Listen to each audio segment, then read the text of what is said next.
Today, we're talking 3 tips to help you get through a sit-down meal if you are a blusher. I know for a lot of people, sit-down dinners, whether that be one-on-one or in groups, it just makes you feel trapped, and it is a trigger for your blushing. And we're going to talk about that today, along with 3 tips to help you get through it. Stick around.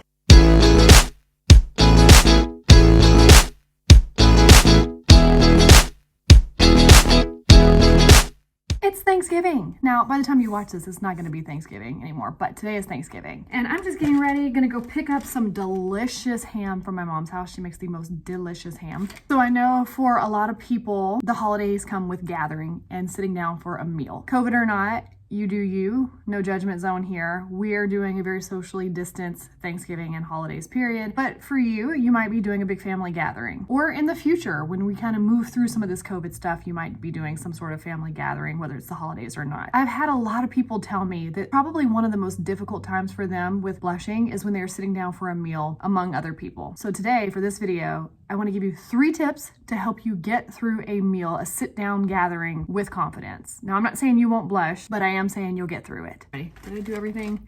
Sometimes I get distracted by talking to you guys and might forget to put some mascara on an eyeball. Or not an eyeball, but an eye, you know what I mean. All right, what color am I wearing here?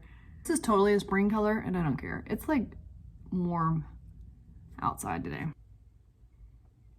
So I know we've started a new series now. We're talking about functional neurology things leading up to our Sunday feature with Dr. Deering, my functional neurologist. Let me move us so I can do my hair. And I will be sharing more with you about functional neurology and things of that nature. So many people are probably freaking out either today on Thanksgiving, which sorry, I should have made this video sooner. I thought about it later. I was like, I should have did this sooner so that people could actually feel supported a little better.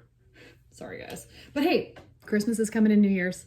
I got your back. One of the things as I've been doing my interviews with Dr. Deering, functional neurologist, and Liz Gomez, who is a yoga instructor, is that there's a lot about calming the nervous system, the sympathetic nervous system to be exact, because it is our sympathetic nervous system that creates the fight or flight reaction, that creates the increased heart rate, that creates the blood vessels to dilate, which then makes us blush and flush. That's all stemmed out of the nervous system.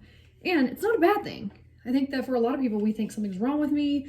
What disease is this? And then we go out and we Google, and then we find out that we're dying. When in fact, we're not dying. We just have an overactive sympathetic nervous system. If we know that so much of this is being triggered from an overactive sympathetic nervous system, then how do we calm that nervous system? Adequate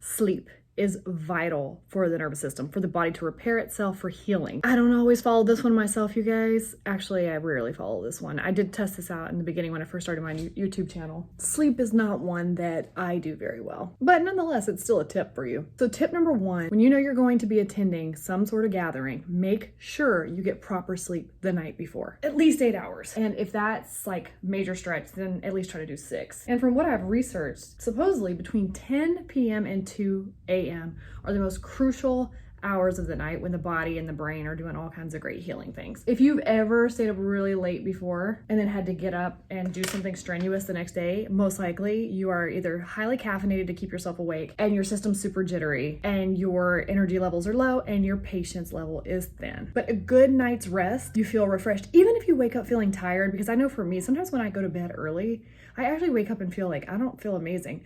But throughout the day, I can tell by my energy levels and by everything from my attitude to my patience level that I'm definitely in a better place. So tip number 1 is to make sure that you are getting proper sleep, especially leading up to a gathering. Tip number 2 is visualization. Now hear me out. Here's the thing. Your brain doesn't actually know the difference between what has actually physically happened and what it believes has happened. Meaning, think about something really sad. Right now you could be in the best mood, and if you start thinking about something super sad, a relative that passed away, an animal that ran away from home, just something that makes you so sad. If you think about it and you remember back and you have that visualization moment in your brain, you're going to begin to become emotional. You're gonna go right back into that emotional state because your brain doesn't know that you're not actually there. Same thing when you think about something really happy and exciting. If you think about a surprise birthday party that your friends gave you, or when your husband proposed to you, or just whatever just makes you so happy, when you graduated from college, these happy moments, those brain chemicals and body chemicals are going to start to release because your brain doesn't know the difference. So with visualization, here's what I suggest you do. When we get into a highly anxious situation, we are already going into fight or flight mode. The blushing's gonna start happening. We don't think about what we should do next. Because when you're in a state of survival, the last thing you're thinking about is something creative. And as much as you may tell yourself, don't blush, don't blush, don't blush, don't blush, guess what's gonna happen? What becomes the main focus for you?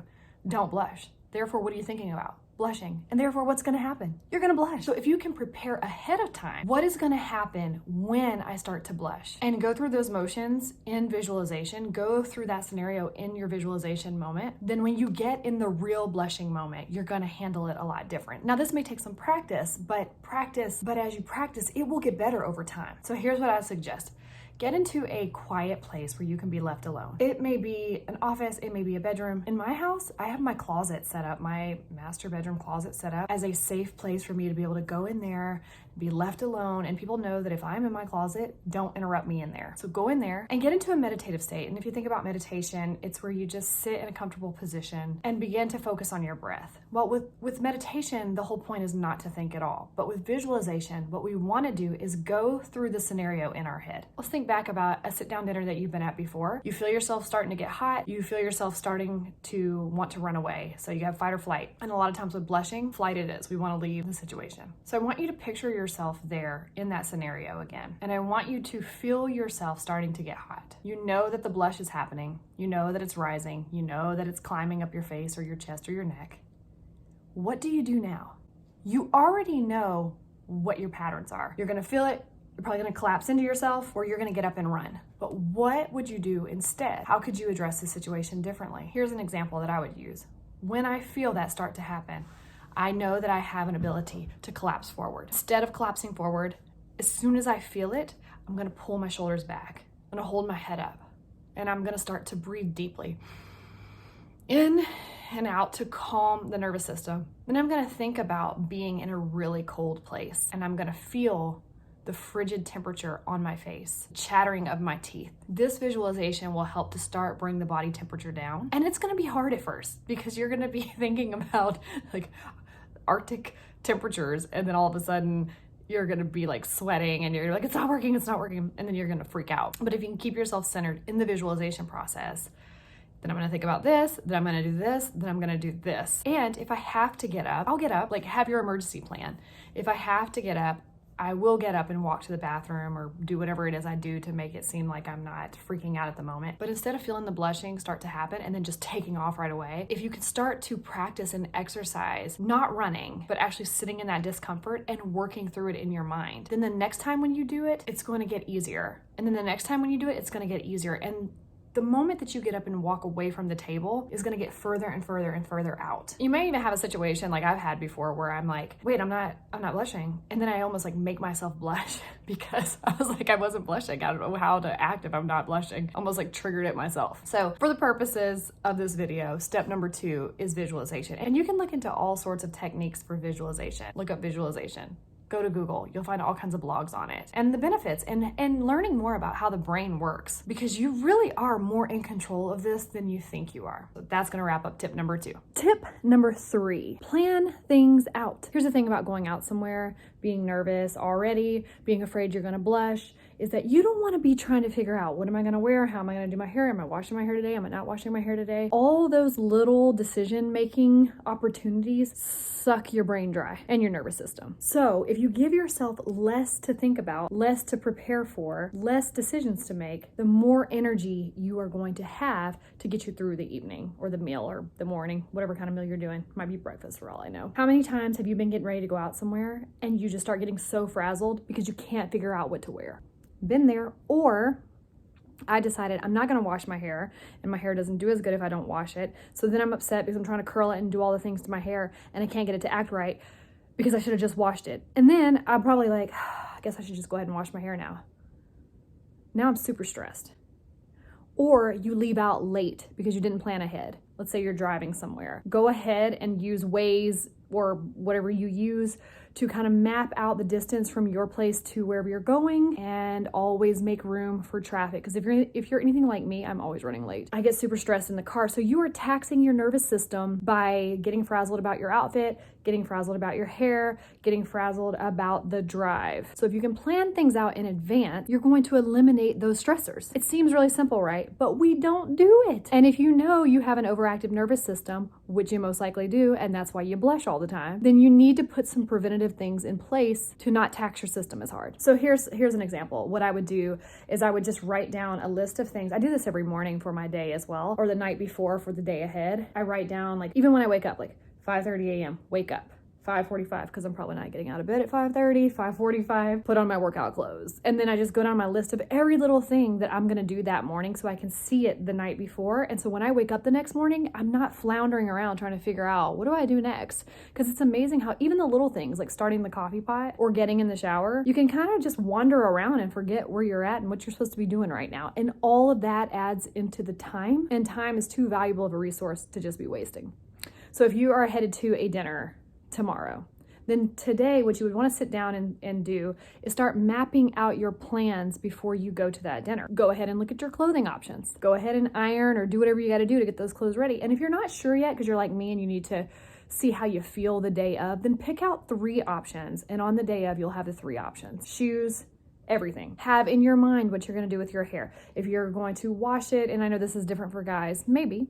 Guys have pretty cool hair too, but it might be something else for you. Then go ahead and start mapping those things out so you can have time frames of when you're gonna do what, when you're gonna leave. And those time frames written out will keep you on track, make you feel more in control. And really, when you're a chronic blusher, you need to feel more in control about something, right? And so think about this too, if you wanna go back to tip number 2, which is visualization, and tip number 1, which is get better sleep, is that when you're mapping that day out, today, let's say you're going to dinner tomorrow and it's midday today, you already know you need to go to sleep. So you need to start from your nighttime routine all the way through. So if you know, in order for me to get adequate sleep, I need to start winding down around 8:30 p.m. That seems super early, but I'm gonna lay in bed and I'm gonna watch YouTube, binge watch Blushing Phoenix for a couple of hours, and that's fine. But if you know doing a workout in the evening gets you overstimulated and you're not gonna be able to fall asleep like me, then don't do a workout in that evening. Put your workout somewhere else in the day. And here's the thing too, you don't want to overpressurize I gotta go to sleep, because if you're anything like me, then that's gonna make you so overwhelmed that you're not gonna go to sleep, and then you're gonna be laying in bed getting pissed off that you're not falling asleep. And that's okay too. These are just some ideas and some tips for you. You might have to practice a little more or just get yourself on a better sleep schedule in general. But going back to, if you know you're gonna go to sleep tonight or start winding down around 8:30 p.m. When you get up tomorrow, here's what your day is gonna look like. You're gonna feel better anyway because you already had a better night's sleep. You already know what you're gonna wear. You already know your plans for what time you're gonna leave your house to get to dinner. And because now you have it all mapped out, you can go into tip number 2, which was your visualization. You have time for your You have time for the why can't I say it? Visualization. You have time for the I literally can't say it. You have time for the visualization. Got it. Now I gotta say it again. You have time for visualization because you're not stressed out about all these other things that you need to take care of. And so what I would do on the day of is go back to that visualization again. This is what we're gonna do when I start to blush. And instead of just trying to like grin and bear it and act like it's not bothering me, because it's truly bothering me, I'm just gonna see if I can extend out the time that I run away, because that's progress. Rome wasn't built in a day, my friends, or at least that's what I was told. Just feeling like we have no options can be so overwhelming. And here's the thing, you do have options. And I think that these 3 tips can really help you to get a handle on your blushing. And I know with the holidays here, and the more we start to open up in the world from COVID and go back into gathering together, I know that meals are a big thing for people. Sitting down at a table can make you feel really trapped, whether that be a big meal or a one-on-one or a date situation. It can just really make you feel trapped. So to know what your exit strategies are and know what your plans are can really help you gain better control over not only the blushing itself, but over how you're going to react in regards to the blushing. And those are my 3 tips in order to help you get through a sit-down meal if you are a blusher. Hey, if you found this information helpful today, would you do me a favor and give this video a thumbs up? And be sure to leave a comment below if you've tried any of these tips before, if you plan to try these tips, and how it works out for you. And as always, if you have not yet subscribed, please go ahead and subscribe so you can be a part of the community and not miss any of the updates in the future. Any activity on this page lets YouTube know that we are here and we have something to say. It lets YouTube know that this is interesting content that's needed, because YouTube tends to work in a way of, is it important? Does anybody care? And as you guys engage with the channel, it lets YouTube know that we are here with something to say. And what that will do is for others who are out there looking for a community and answers and support, they will find us here. And I don't know about you, I've been so encouraged by you just knowing that I'm not alone, and hopefully you've been encouraged back by me and others who are engaging with the page. And I just really would like others to know that we are here. Your support is always so appreciated. And I will see you guys in my next video.